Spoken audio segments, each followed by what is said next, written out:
बुंदेलखंड में क्रांति दल ने बुंदेलखंड राज्य निर्माण की मांग को लेकर प्रधानमंत्री के नाम एक ज्ञापन सौंपा। राष्ट्रीय अध्यक्ष कुंवर सत्येंद्र पाल सिंह के नेतृत्व में प्रदेश महासचिव शकुंतला अहिरवार एडवोकेट एवं जिलाध्यक्ष तेज प्रताप प्रजापति एडवोकेट के संयुक्त नेतृत्व में यह ज्ञापन छतरपुर कलेक्टर की अनुपस्थिति में प्रभारी अधिकारी डिप्टी कलेक्टर को दिया गया।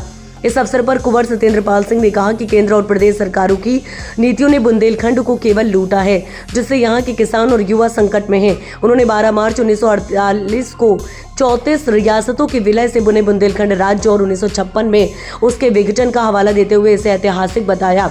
2011 की जनगणना के अनुसार बुंदेलखंड की जनसंख्या 183 करोड़ और क्षेत्रफल 70,592 वर्ग किलोमीटर है, जिससे ये एक अलग राज्य बनने की पूर्ण योग्यता रखता है।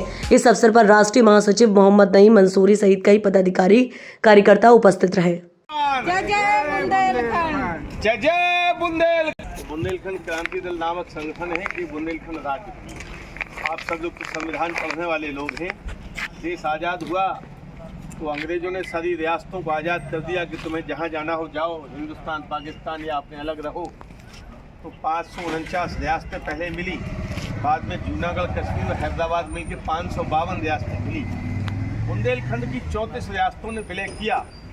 12 मार्च 1948 को बीबी मेनन और राजाओं के बीच में संधि हुई, और ये संधि हुई कि ये जो हम लोग अपनी रियासतें सौंपेंगे तो बुंदेलखंड राज्य बनाया जाएगा। लिहाजा 4 अप्रैल 1948 को कामता प्रसाद सक्सेना, वही वकील थे, वो चीफ मिनिस्टर बने और नौगांव राजधानी बनी। राज्य का नाम रखा गया बुंदेलखंड। तो आप मुकदमा लड़ते हैं तो फैक्ट पे लड़ते हैं, आप दलीलें देते हैं।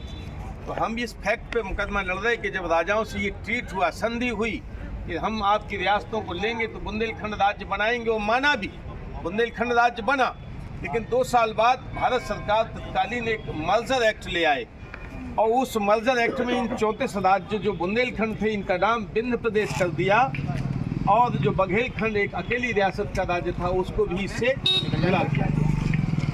और 1 जनवरी 1950 से नाम आ गया विंध्य प्रदेश। हमारा नाम बदल के विंध्य प्रदेश, जो इतिहास में कभी दशाण था, जेजाक भुक्ति था, चेदी था। महाभारत काल में बुंदेलखंड को चेदी कहते थे।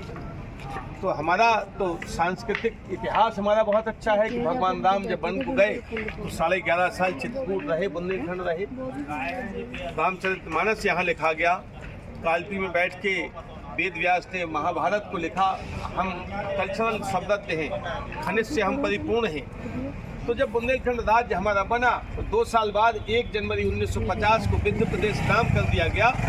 बाद में फजल अली आयोग आया, क्योंकि देश की आज़ादी के बाद 28 राज्य बनाए गए थे ABCD श्रेणी के। तो फजल अली आयोग ने कहा कि नहीं, आप इनको ख़त्म कर दो और केवल 14 राज्य बनाओ और 6 केंद्र शासित। तो 1 नवंबर 1956 वो काला दिन आया, जब देश के लिए तो अच्छा रहा होगा 14 राज्य जो 6 केंद्र शासित बने, लेकिन बुंदेलखंड खत्म होके आधा यूपी आधा MP मिला। तो ये फैक्ट है कि हम इसलिए मांग करते हैं कि हमारी ज़मीन जो थी उस पर किसी और ने कब्जा कर लिया, तो हम दीवानी अदालत में जाएंगे, कहीं जाएंगे, फौजदारी में जाएंगे, तो वो हमारी ज़मीन हमें वापस दे दो।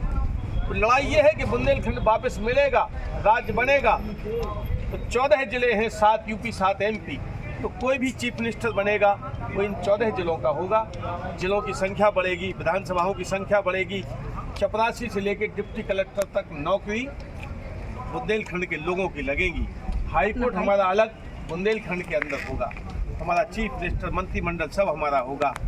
ये सबके हित में होगा। इस मुहिम को लेकर हर जिले में जाते हैं तो हमें आपका समूह दिखा बहुत बड़ा। आप लोग कहाँ